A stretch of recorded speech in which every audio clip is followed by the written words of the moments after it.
오늘 나눌 이야기는 우리 커뮤니티의 한 분이 보내주신 실제 경험을 바탕으로 합니다. 사생활 보호를 위해 이름은 변경되었습니다. 이런 콘텐츠가 당신의 마음에 와 닿는다면 구독하고 좋아요를 눌러주세요. 당신의 의견은 우리가 함께 성장하는 데 도움이 됩니다. 안녕하세요. 불안한 마음과 호기심 많은 마음을 가진 여러분, 우리의 성찰의 공간에 오신 것을 환영합니다. 여러분이 읽으신 제목, 아버님의 비밀, 며느리와 금지된 욕실에서의 이중생활. 스캔들처럼 들리죠? 그렇죠? 싸구려 타블로이드, 충격을 주기 위해 만들어진 이야기 같습니다. 하지만 이 제목이 단지 평범해 보이는 한국 가족의 세련된 표면 아래에 숨겨진 훨씬 더 깊은 감정적 하열의 가시적인 증상일 뿐이라고 말씀드리면 어떨까요? 오늘 우리는 단순히 이야기를 하는 것이 아닙니다. 우리는 분개에 해부하고 해부할 것입니다. 우리의 핵심 질문은 무슨 일이 있었나가 아니라 왜 일어났나입니다. 겉보기에는 요새의 성벽처럼 견고해 보이는 가족 구조가 어떻게 그 가장 사적인 공간에서 그렇게 친밀하고 파괴적인 훈혈을 일으키게 될까요? 이를 이해하기 위해 우리는 먼저 며느리의 조용한 고통에 대해 이야기해야 합니다. 그녀를 생각해 보세요. 눈치라는 거의 심령수에 가깝고 지치게 만드는 기술에 잠겨 있습니다. 말이 나오기 전에 주변 환경을 감지하고 다른 모든 사람의 감정과 기대를 읽는 기술이죠. 눈치는 초능력이자 저주인이다. 그것은 그녀를 완벽하게 적응시키지만 그녀가 누구인지를 완전히 지울 수 있습니다. 이렇게 사는 것의 압도적인 외로움을 상상해보세요. 사람들, 남편, 가족에게 둘러싸여 있지만 근본적으로 보이지 않는다는 거 느끼는 것입니다. 모든 제스처는 계산대로, 모든 미소는 연기입니다. 그녀의 가치는 그녀가 누구인지 있는 것이 아니라 그녀가 수행하는 역할에 있습니다. 그리고 이 보이지 않음, 진정한 인정에 대한 만성적인 결핍은 그녀를 끔찍하여 취약하게 만듭니다. 어떤 형태의 관심일로 그녀를 역할이 아닌 한 사람으로 보는 어떤 시선에도 취약하게 만듭니다. 비록 그 시선이 가장 위험한 곳에서 올지라도 말입니다. 그리고 바로 여기서 금기된 욕실이 등장합니다. 단순한 배격이라는 생각을 잊어버리세요. 우리는 이 공간을 심리적 영역으로 이해해야 합니다. 모든 거실, 모든 식탁이 사회적 연객을 위한 무대인 집에서 욕실은 유일한 분장실이 됩니다. 사회적 마스크가 잠시나마 미끄러질 수 있는 유일한 장소. 한숨을 삼킬 필요가 없고 우리 자신에게조차 강히 인정하지 않는 말을 쏟는 욕망이 마침내 숨을 쉴 수 있는 유일한 공간입니다. 그것은 네 개의 벽과 타입에 관한 것이 아니었습니다. 금지된 감정을 위한 송추에 관한 것이었습니다. 이 분위기에 이름을 붙이기 위해 한국 문화는 우리에게 강력한 단어, 한을 제공합니다. 한은 단순히 슬픔이나 원망이 아닙니다. 그것은 깊고 집단적이고 해결되지 않은 슬픔입니다. 여러 세대에 걸쳐 종종 침묵 속에서 축적되는 짙은 고통의 안개입니다. 이 가족의 비밀, 시아버지와 며느리의 관계는 간지 고립된 배신의 행위로만 볼 수 없습니다. 그것은 축적된 한의 물리적 표현입니다. 그것은 조용한 슬픔, 좌절 외로움이 건강한 배출구를 찾지 못하고 표현되거나 치유될 방법을 찾지 못해 상상할 수 있는 가장 독성이고 학계적인 방식으로 나타나는 것입니다. 너무 오랫동안 무시된 내상이 마침내 감염되어 몸 전체를 내부로부터 중독시키는 것처럼요. 그들의 이야기는 욕망으로 시작된 것이 아니라 아주 오래된 고통의 메아리로 시작되었습니다. 배경을 맞으니 좀 더 홍보자인 돈으로 표현한다. 나레이터, 한과 보이지 않음이 고양이였다면 일반화 씨앗은 무엇이었을까요? 이 정도 규모의 재앙을 구축하려면 특정 건축 양식이 필요합니다. 생각할 수 없는 것을 가능하게 만드는 조용한 구조. 이 주제를 위반의 건축, 강요된 근접성이 도덕성을 납치할 때라고 부르겠습니다. 모든 것은 공유된 고통에서 시작됩니다. 이 두 인물을 상상해보세요. 시아버지와 며느리. 그는 나이든 남자로 아마도 그의 중요성, 중심 인물로서의 역할이 사라지고 있다고 느낄 것입니다. 그는 가구의 일부가 되었고 그의 지위 때문에 존경받지만 더 이상 그의 본질 때문에 진정으로 보이지는 않습니다. 며느리는 우리가 이미 본 것처럼 가족이라는 기계의 톱니바퀴이며 그녀의 기능 때문에 같이 있지만 정체성에 굶주려 있습니다. 그들은 같은 집 안에 있는 두 개의 침묵의 섬입니다. 자신의 삶 속에서 깊이 보이지 않는다고 느끼는 두 개인, 그리고 이 감정의 사막에서 그들은 서로에게서 위험한 오아시스를 발견합니다. 자신의 결핍을 비추는 거울. 한 사람의 고통이 다른 사람의 고통을 비추었습니다. 이 근접성은 우리가 관계적 포화 현상이라고 부를 수 있는 개념에 의해 강화됩니다. 비교적 제한된 공간에서 여러 세대가 공존하는 마른 한국 가정의 역학을 생각해보세요. 공존은 일정하고 상호작용은 집의 질이 자체에 의해 강요됩니다. 처음에는 이것이 유대를 강화합니다. 그러나 시간이 지남에 따라 가족 역할의 고갈로 이어질 수 있습니다. 마치 연극의 배우들이 몇 년 동안 매일 같은 장면에서 같은 대사를 반복하도록 방해받는 것과 같습니다. 아버지, 며느리, 아내, 아들. 역할이 너무 경직되고 길대와 일상이 너무 포화되어 인간성, 자발성을 잃어버립니다. 역할주의 사람은 사라집니다. 그리고 전통적인 역할이 고갈될 때 인간의 정치는 새로움과 연결을 절제히 트자 새로운 역량, 새로운 관계 방식을 찾기 시작합니다. 그리고 바로 이 공백에서 위험은 자리 잡습니다. 그리고 여기서 우리는 단직권적으로 보일 수 있는 계시에 도달합니다. 배신, 진정한 위반은 만증으로 시작되지 않았습니다. 복도에서의 부적절한 제스처나 다찬 용실문으로 시작되지 않았습니다. 배신은 시선으로 시작되었습니다. 인정의 시선. 그 순간을 생각해보세요. 피상적인 상호작용과 잘생긴 역할의 하우 속에서 그들의 시선이 마주칩니다. 그리고 잠시 동안 한 사람은 다른 사람의 외로움을 봅니다. 그것은 적어도 처음에는 욕정의 시선이 아니었습니다. 그것은 나는 당신을 봅니다. 당신의 고통을 봅니다. 왜냐하면 그것이 나의 거울이기 때문입니다. 라고 말하는 시선이었습니다. 그 순간 비밀 동맹이 맺어졌습니다. 나머지 가족의 불과한 무관심과 보이지 않는 에 대한 조용관 동맹. 금지된 행위는 욕실에서 일어난 일이 아니었습니다. 묻혀 있어야 할 고통에 대한 상호 검증이었습니다. 그렇다면 지쟁이 일어나기 전에 이러한 미쟁을 어떻게 식별할 수 있을까요? 침묵의 미세아비를 통해서 말입니다. 이것들은 개별적으로는 무해 볼지 모르겠지만 함께 모이면 조용히 가족 출산도의 규칙을 다시 쓰는 작은 제스처, 일상, 의식입니다.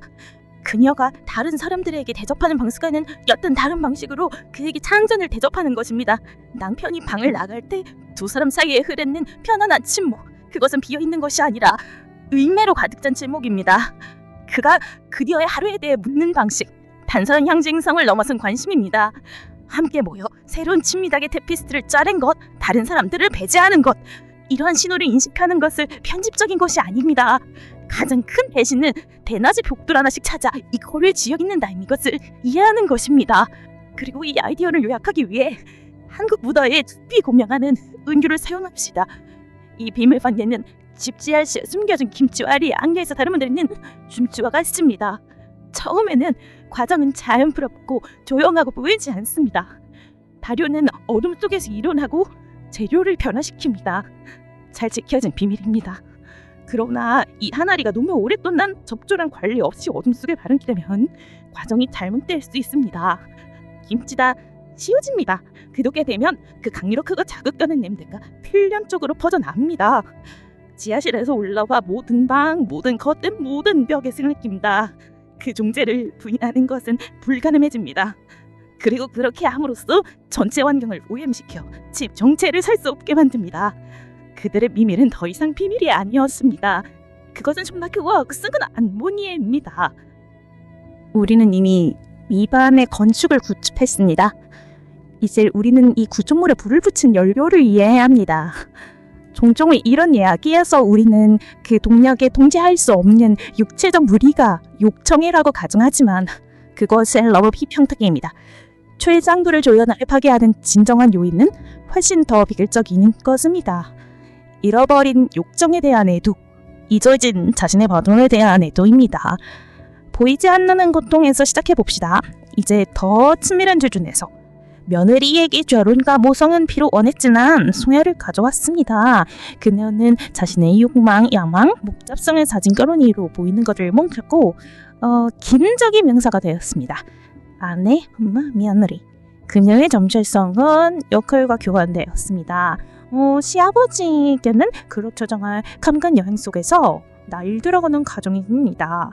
그는 자신의 남정성, 남자라들로서의 중요성이 시간, 은퇴, 그리고 그를 다장이라는 맡은 분들에게 올려둔 가정 효과 자체에 다 커졌다고 했겠습니다. 타장이라는 제노는 팔기천 인간이라기보다는 기능률에 더 가까웠습니다. 그는 중형받아야 하는 유형이 되었습니다. 존형은 받아야 되지만 반드시 욕정이나 진정보다 관심의 지정이 되지는 않았습니다. 그들은 각기 다른 방식으로 죽었다가는 그때는 타전의 중요한 부분을 내서 애도하고 있었습니다. 그리고 여기서 순정과학은 우리의 매력적인 렌즈를 쓰곤 합니다. 도파민 당구체라는 개념을 생각해보세요. 우리의 눈에는 볼상사냥꾼입니다. 도파민은 트락, 원기부여, 페로민, 중년전도물질입니다. 인정과 흥의 드물어 빛나고 안축의 일곱 반복적인 관별에서 주는 도파민 기여 상태에 들어갈 수 있습니다.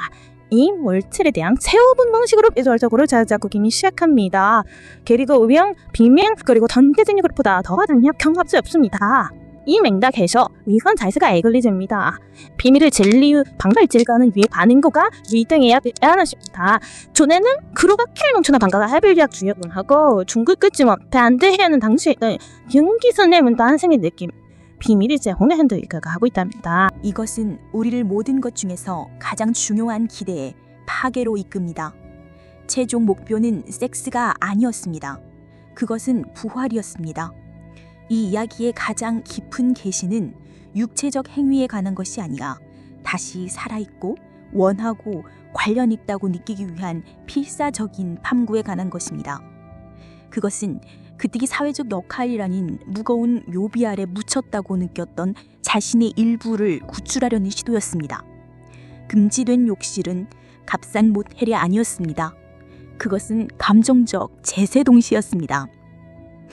짧고 위험한 순간 동안 그녀인 다시 여자라고 느낄 수 있었고 그는 남자라고 느낄 수 있었던 곳. 그것은 이기적인 행위였습니다. 네, 파괴적이었습니다. 의심해요 주옵시. 그러나 우리 중 많은 사람들이 어느 시점에서 느껴본 실존적 고통에서 태어났습니다. 존재하면서도 사라졌다는 두려움. 그래서 우리를 보고 있고 아마도 자신의 삶에서 보이지 않는다고 느낀 당색을 위해 저는 실용적인 연습을 제안합니다. 정체성 되찾기 기술입니다. 종이를 가져가거나 그냥 눈을 감고 잔인한 정직감으로 자신에게 대답해보세요. 첫 번째 질문, 이 관계나 내가 수행하는 이 역할 때문에 내 안에 무엇이 잠들거나 희생되었는가? 두 번째, 미묘한 방식으로라도 나는 어디에서 또는 누구에게서 외부의 인정을 구하고 있는가? 그리고 세 번째, 가장 중요한 것, 오늘 나 자신에게 다시 보인다고 느끼기 위해 내가 취할 수 있는 가장 작은, 가장 안전하며 가장 건강한 단계는 무엇인가? 때로는 치유가 작은 진실의 복용량으로 시작됩니다. 시아버지와 며느리 사이의 역할문을 설명하기 위해 이보다 더 정확한 은유는 없습니다. 그들은 전쟁터에서 죽도록 버려진 적군 병사 2명처럼 되었습니다. 그들은 한밤중에 만납니다. 군눈과 살육 속에서 그들은 무기를 내려놓습니다. 한 사람은 물을 주고 다른 사람은 상처를 닦아줍니다. 그것은 절망과 공유된 고통에서 태어난 깊은 인간성의 행위입니다. 그러나 둘 다 끔찍한 확신을 가지고 알고 있습니다. 이 휴징은 일시적이라는 것을. 해가 뜨면 그들은 여전히 그들을 갈라놓고 돌다를 파괴할 전지의 반대편에 서 있을 것이라는 것을. 나레이터, 위반이 화제였다면 비밀의 발견은 문틈으로 새어나오는 유독가스입니다. 그리고 이 게스에 대한 가족의 반응은 문화의 가장 복잡하고 고통스러운 측면 중 하나인 감정적 연극을 드러냅니다. 이 주제는 연기된 죄책감 대 진정한 후회입니다. 이 연극의 중심에는 체면을 유지해야 하는 압도적인 무게가 있습니다. 사회적 얼굴, 가족의 명예, 영평. 체면은 가족을 공중의 수침으로부터 보호하는 사회적 아부지만 이 경우에는 그것이 감옥이 됩니다.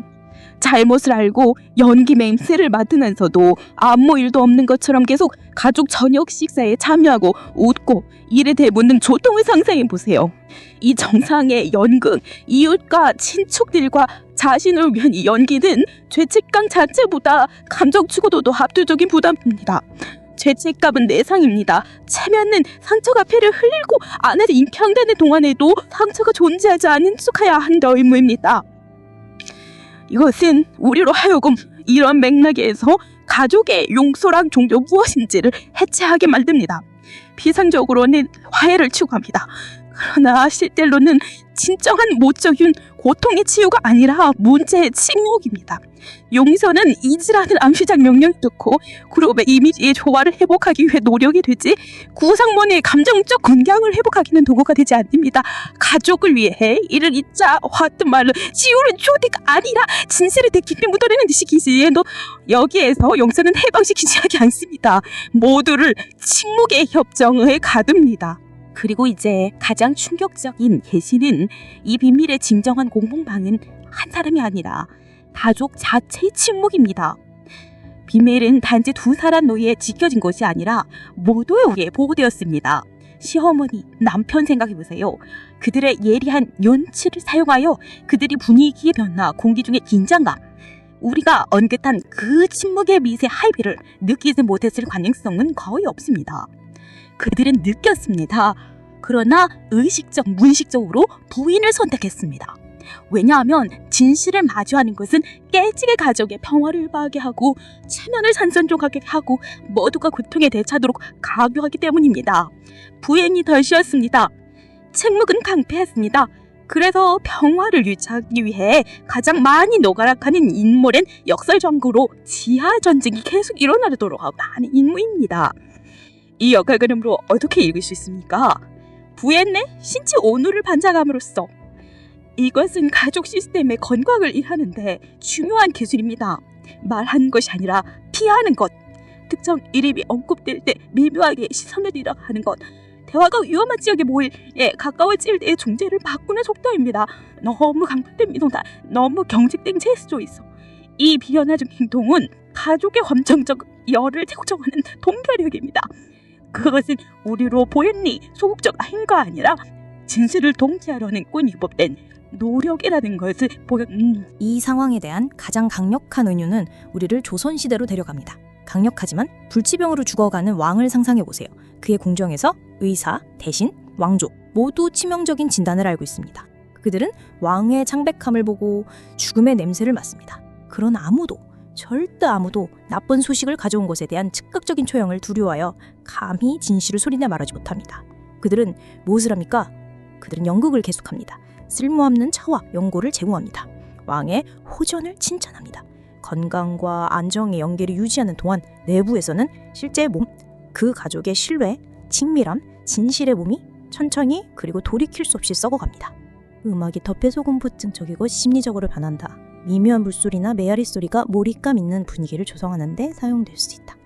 따라이터 모든 위반 이야기에는 그 진원지가 있습니다. 영원히 기억에 시달리게 되는 물리적 장소, 그리고 이 이야기에서 그 장소는 욕실입니다. 정화와 사생활의 공간이어야 했지만 용서 없는 고해성사가 된 곳입니다. 이제 주제는 고해성사로서의 욕실. 물은 명예를 쓰지만 기억은 씻지 못한다입니다. 가장 먼저 자리 잡는 장애인물은 깊은 인지부조화입니다. 생각해보세요. 자신을 정화하고 하루에 불순물을 씻어내며 가장 대비나는 생각과 함께 혼자 있기 위해 가는 곳이 가장 큰 도덕적 오염의 현장이 됩니다. 면역이나 세보지다 그 공간에 들어갈 때마다 그들은 피할 수 없습니다. 감각 기억이 활성화됩니다. 빈도 냄새, 물소리, 거울 속의 반상, 모든 것이 방아쇠가 됩니다. 뇌는 장소와 행위 사이에 너무 강한 연결을 만들어 욕실을 방문하는 것이 매일의 고문, 죄의 장소로야 강제순례가 됩니다. 심리학자 칼 융은 인간 정신의 금지단 공간화 원형에 대해 말했습니다. 비밀의 정은 잠긴 지하실, 복도 끝의 방, 우리의 금과 신화 속에서. 이러한 장소들은 우리의 무의식, 우리의 그림자 측면을 나타납니다. 우리의 의식이 보기를 원하지 않는 모든 것을 보관하는 것. 이 가족 트라우마에서 욕실은 바로 그것이 되었습니다. 그 가족의 집단 무식으로의 뿐만 그곳에 들어가는 것은 단지 방에 들어가는 것이 아니었습니다. 그것은 자신의 가장 어둡고 억압된 부분, 명예가 벗겨지고 말할 수 없는 욕망이 형태를 가져온 것을 알치고나는 것이었습니다. 그리고 이것이 이상하게 보일 수 있는 행동에 대한 계시로 이루어집니다. 청소. 그들 중 한 명, 아와 메늘이나 강박적인 빈도와 활력으로 구육실을 청소하는 것은 흔히 보세요. 외부인의 시선을 한든지 열심으로 볼 수 있습니다. 그러나 심리적으로는 죄책감을 정하기 위한 필사적인 의식이 됩니다. 물리적 충소는 영혼을 휴대하는 마법적이고 궁극적으로 실패하는 의식이 됩니다. 문지르는 모든 타인, 소독제의 모든 방울은 감정적 기로를 지우려고 환경뿐만 아니라 기억 자체를 살균하려는 노력입니다. 그것은 물리적 교만이 아니라 영혼에 스며든 얼룩에 대한 회피한 사업입니다. 하지만 그렇게 무거운 장주를 재미화하는 것은 가능할까요? 심리학은 우리에게 앵거리하는 기술입니다. 만약 당신이 어떤 공간을 트라우마 경관시켰다면 그 앵커를 깨트리려 할 수 있다. 과정은 세 단계로 이루어집니다. 첫째, 장소의 감격주를 감격적으로 바꿔야 됩니다. 인원을 완전히 다른 냄새가 나는 것으로 바꾸십시오. 거기에 있을 때마다 새로운 음악을 들으십시오. 수건 가설을 갖고 오십시오. 둘째, 그 공간을 옮겨가 물건여는 새로운 긍정적인 활동에 사용하십시오. 셋째, 내가 새로운 연결을 만든 결과지. 우리 것을 덮어서도 일부까지 일관성있게 하십시오. 힘난 일이지만 아시는 마음, 집에 대한 공덕광을 가해다 수혈법입니다. 그러나 결국 그 두 사람의 현실은 그 역시 더 이상 지배방이 아니라는 것입니다. 그것은 관문인들을 변했습니다. 그들의 삶에 시공만든 생긴 아나볼리. 문이 열릴 때마다 그들은 더 이상 서울에 있는 집이 있는 곳은 아닙니다. 그들은 감정적 범죄 현장으로 부흥 반복해서 그 침묵에 임하되 숨에서는 우리 그 선택의 무게를 다시 살로로 겨주고 몰라. 물은 머무시지만 기억은 자신의 저류가 있습니다. 항상 돌아오는 음악의 초점이 바뀌어 아들 넘지 않는 모습의 초점을 맞추며 돈에 드라마틱하고 비극에 임박하는 김순다. 나레이터 지금까지 우리는 비밀의 그 인장의 두위한 존재를 조종 맛이 덤벼지는가. 그러나 비고 태도장의 별정적 역할을 하는 세 번째 인물이 있었습니다. 아들, 남편. 그 이야기는 캐서이드의 다나우셔와 속한 남자 이야기이고 우리의 목을 쓰면은 우리에게 보편적 교훈을 줍니다. 이것은 평화를 유지하기 위해 타인의 감정을 통치하려는 수가 실명적 자이셨습니다. 이 남들에게 어떤 분해된 경험들이 해대하고입니다. 한쪽으로 보이잖아 혀와 부인 함께 대한 효도, 존경, 의리무, 한쪽에는 나만에 대한 함하고 환증거나 정당의 만기가 생기게 될 때 그는 불가능한 위치에 채하게 되며 이에 모난적이 가능한 많은 사람을 저로 평화 중배조가 되려고 합니다. 그는 팬들지 않은 경화가 명화 장장수하면 모든 게 다 내 거라고 바랍니다. 그런데 오늘 감정을 진아씨가 감당하려고 하는 시도는 결국 해가 신의 고통을 시킨다. 아내의 검색을 아버지의 국한 외로움을 인정하지 않음으로 없어. 그는 깨닫지면 결국 불에 기름을 붓는 게 됩니다. 관계 성역에만 가품만지는 한번 다양한 선비길이라는 징용이 있습니다. 가정생명세계에서 함께 오는 것도 한해한 예수의 안한 해당 가정길을 주시할까. 근데 모습에서 마크는 샤로이를 하지 않게 많이 니우스타인 파트센들에게 축하하지 아미 한글을 마담을 좀 누는 가지를 비사람을 드리게 좀 많이 나오나 그시면 된다. 제가 같은 남자들 알로리 원하다 배신 같은 남자 진상 결정 그따나 지난 배서가 농구에 들이실 같이는 함수 많이 되가 그 정오에 가라 한때 하는 생각 한때 앞에 그냥 죽었다 그 모든이 가장 많아만 보지 않을까 되는 게 아실 거인 완능아 이산을 가다 밑에 모두 맞아 많이 사나 배가 탐한단 생각이 지들은 내 주가 정문하다면 주니 주겠다 내 그 뒤란 생각 나는 데리세가 죽대도 반스냐 그래서 그만 나니다 내 사람들이 가지고 죽은 러나카다 쓰기다를 잡은 쓸자더라 데리하게 모든 애가 있다니까 아까는 죽었지만 지상에 그만 되가는 여태 밑들이 생각하다 되가다 비 이전에서는 게내리었으면 그 아니라 소그라는 시간에 전화가 다도 비가 다 기로선 내기 제가 다 계시면 가나가 간내다 다 그래도 밑단에 주가 나와 가다가 그래가지고 저승원 집에 들이 제스가 된 거나 들이라도 고마다 가다가 가려 정말 선을 가다 그랬지만 왜 주가 가다 주만 해도 비정 못다 가다 남의 주가 존재서 뭐다 무거나 정말 가다 같이 맞아 되다 나가다 그랬다가 제가 단테 그때 같이 만스 산가 가다 만도 가는 집마다 각장 가지고 그 산세가 맞은 가만히는 가서 맞아 가서 에르마지 마다 맞지 가다 제네 가만 자 그리고 찍고는 가서 맞지 가다 내려다가 다지 그 주스파 좀 맞다 집인지가 다지 스마리가 찍고 대대 이런 거 다른 쪽 가서 제가 나가는 집마다 가지고 맞지 다 맞고 다 그래 들었다. 그리고 여기에 가장 힘든 기대의 파괴가 있습니다. 아들의 수동성은 중립성이 아니었습니다. 그것은 공모였습니다. 이것은 삼키기 힘든 진실입니다. 평화를 유지하고 개결을 피하려고 가장 노력했던 인물은 사실 자신의 태만, 무슨 일이 일어나고 있는지 보고 이른 굳히기를 거부함으로써 위반이 계속되도록 조용한 허락을 한 인물이었습니다. 그의 침묵은 나는 이 추악한 진실을 다루고 싶지 않으니 내 평화가 방해받지 않는 한 당신들의 연극을 계속해주세요 라고 외치고 있었습니다. 대안은 무엇이었을까요? 자세를 바꾸는 것입니다. 분쟁 심판관의 역할을 벗어라 상처 치유자의 역할을 맡는 것입니다. 목표는 누가 옳고 그른지를 결정하는 것이 아니었어야 합니다. 목표는 각 개인의 고통이 판단 없이 들릴 수 있는 안전한 공간을 만드는 것이었어야 합니다.